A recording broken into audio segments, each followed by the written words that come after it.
Hello everyone. तो आज हम करेंगे NCERT class 10 maths exercise 3.3 question number 1 part 3। Part 1 and 2 हम ऑलरेडी प्रीवियस वीडियोस में डिस्कस कर चुके हैं, तो आज हम पार्ट 3 करेंगे। तो चलिए स्टार्ट करते हैं। क्वेश्चन नंबर 1 एक्चुअली है क्या, आपको pair of linear equations given होगा और आपको एलिमिनेशन मेथड से इन्हें सॉल्व करना है। तो चलिए सॉल्व करते हैं। इक्वेशन 1 है 3x - 5y - 4 = 0। अब ये देखो, ये जो इक्वेशन है ये हमें थोड़ी सी अलग लग रही है। थोड़ी सी अलग थी क्योंकि जनरल फॉर्म जो हम एक इक्वेशन की करते आए हैं वो क्या करते आए हैं कि लेफ्ट हैंड साइड में नॉर्मली वेरिएबल वाली टर्म्स होती हैं और राइट हैंड साइड में विदाउट वेरिएबल या फिर न्यूमेरिकल टर्म्स रहती हैं। लेकिन इसमें है क्या, -4 जो न्यूमेरिकल टर्म है या फिर मैं कहूँ जिसमें कोई वेरिएबल नहीं है वो भी लेफ्ट हैंड साइड है, तो इसको जनरल फॉर्म में लिखते हैं और इसको दूसरी तरफ ले जाते हैं। यानी 3x - 5y 4 दूसरी तरफ जाएगा, माइनस का है तो प्लस का हो जाएगा। इस तरीके से लिख लेते हैं और अब हम इसको नाम दे देंगे इक्वेशन 1। सेकेंड इक्वेशन देखो 9x = 2y + 7। ये भी अजीब है क्योंकि लेफ्ट हैंड साइड पे हम नॉर्मली वेरिएबल वाली टर्म्स को रखते हैं, लेकिन 2y जो वेरिएबल वाली टर्म है वो राइट साइड में है, तो इसको हम दूसरी तरफ ले आएंगे। यानी मुझे इक्वेशन गिवन है 9x = 2y + 7। तो 2y को दूसरी तरफ लेके आएंगे, प्लस का है तो दूसरी तरफ आके माइनस का हो जाएगा। -2y = 7। इसको नाम दे देंगे इक्वेशन 2। इक्वेशन को 1 और 2 नाम देने के बाद अब हमारा काम आता है वेरिएबल के कोएफिशिएंट्स को सेम करना।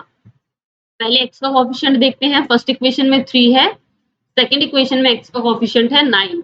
क्या 3 को 9 बनाया जा सकता है कुछ मल्टीप्लाई या डिवाइड करके? बिल्कुल। 3 को 3 से मल्टीप्लाई करो 9 बन जाएगा। तो ये तो बहुत ईजी है काम। यानी कि फर्स्ट इक्वेशन को किससे मल्टीप्लाई करेंगे हम?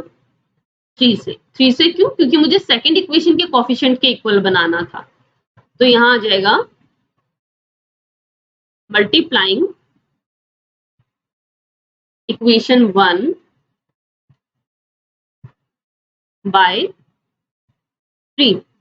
अब इक्वेशन 1 को 3 से मल्टीप्लाई करेंगे, 3x - 5y = 4। तो ये बन जाएगा 3 3 9x, 3 5 15, माइनस का sign as it is, and 3 4 12। याद रखना 3 कंप्लीट इक्वेशन से मल्टीप्लाई होगा। नई इक्वेशन को नाम देंगे इक्वेशन 3। अब देखो इक्वेशन 2 और इक्वेशन 3 दोनों में 9x है, दोनों का साइन क्या है? सेम है ना। अगर ऐड कर दोगे तो दोनों का साइन सेम है, एडिशन में तो कोई साइन चेंज होते नहीं है। 18 बन जाएगा, 9 + 9 18x। लेकिन मुझे जो कोएफिशिएंट सेम किए हैं उन्हें एलिमिनेट करना होता है, यानी मुझे इन्हें सब्ट्रैक्ट करना होगा, माइनस करना होगा, ताकि 9 में से 9 चला जाए, 0 आ जाए और x जो है वो मेरा एलिमिनेट हो जाए। तो चलिए हम करते हैं subtracting equation 2 from equation 3। Subtracting equation 2 from equation 3, यानी इक्वेशन 3 में से इक्वेशन 2 को माइनस कर देते हैं। इक्वेशन 3 है 9x - 15y = 12 और इक्वेशन 2 है 9x - 2y = 7। माइनस करना है तो नीचे वाली इक्वेशन के साइन चेंज हो जाएंगे। 9x प्लस का था तो माइनस का, 2 माइनस का है तो प्लस का, 7 प्लस का है तो माइनस का, सारे साइन चेंज हो जाएंगे। 9x - 9x, अब नीचे वाले जो साइन है उसको कंसीडर किया जाएगा। अब ये जो नीचे वाला 9x है वो माइनस का होगा, 0 यानी कट। -15 + 2, प्लस माइनस माइनस होता है तो 15 में से 2 गया 13, साइन बड़े का आता है, बड़ा है 15 तो माइनस का sign, y as it is. 12 - 7, 12 में से 7 गया 5, तो -13 जो है वो किसके इक्वल आ गया? 5 के। -13y जो है 5 के इक्वल आ गया। मुझे y की वैल्यू निकालनी है तो -13 मल्टीप्लाई में है y के साथ, दूसरी तरफ जाके डिवाइड। माइनस के साइन को मैं ऊपर नीचे शिफ्ट कर सकती हूँ, तो -5/13। y की वैल्यू आ गई -5/13। अब x की वैल्यू निकालनी है, किसी भी इक्वेशन में पुट कर दो, आंसर आ जाएगा। 3 इक्वेशन है, तीनों में से आप कहीं भी पुट कर सकते हैं। मैं एक काम करती हूँ, इक्वेशन 3 में ही पुट कर देती हूँ। So putting value of y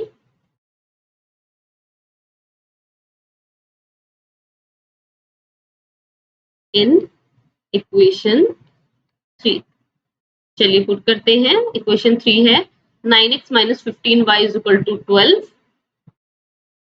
9x minus 15y की जगह माइनस 5/13 इज इक्वल टू 12। तो 9x की वैल्यू आ गई 5, जो 15 इंटू 5 होता है 75, माइनस माइनस प्लस, तो प्लस में 75/13 इज इक्वल टू 12। आगे करते हैं।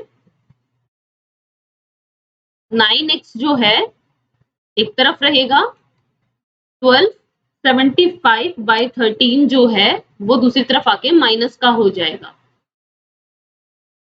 12 के नीचे कुछ भी नहीं है तो 1। एलसीएम ले लेंगे इसका, सिंपलेस्ट मेथड वही है, एलसीएम लेके इसको सॉल्व करो। एलसीएम क्या आ जाएगा इसका 13। 13 को 12 से मल्टीप्लाई करते हैं 156 माइनस 75 एज इट इज। 13 को 13 से डिवाइड करेंगे 1 इंटू 75 रहेगा। तो 9x is equal to 156 minus 75/18। 156 में से 75 को माइनस करते हैं, 6 में से 5 गया 1, 15 में से 7 गया 8, तो 81/13। 9x की वैल्यू आ गई 81/13। x की वैल्यू निकालते हैं। 81/13 9 मल्टीप्लाई में था, दूसरी तरफ जाके डिवाइड में कैंसिल कर दो। 9 1 जा 9, 9 9 जा 81, तो x की वैल्यू आ गई 9/13। तो यहाँ से मेरी x और y की वैल्यूज आ गई। x की वैल्यू है 9/13 और y की वैल्यू थी मेरी माइनस 5/13। देखो वैल्यूज जो भी आए आपको स्टेप्स पता है, प्लस माइनस ये तो करना है ना। टर्म्स फ्रैक्शन में है तो इससे कोई फर्क नहीं पड़ता, आप simply plus minus multiply divide, ये 4 ऑपरेशन से ज्यादा कुछ हो भी नहीं रहा है। तो ये था क्वेश्चन नंबर 1 का थर्ड पार्ट। आई होप आपको क्वेश्चन अच्छे से समझ आया होगा।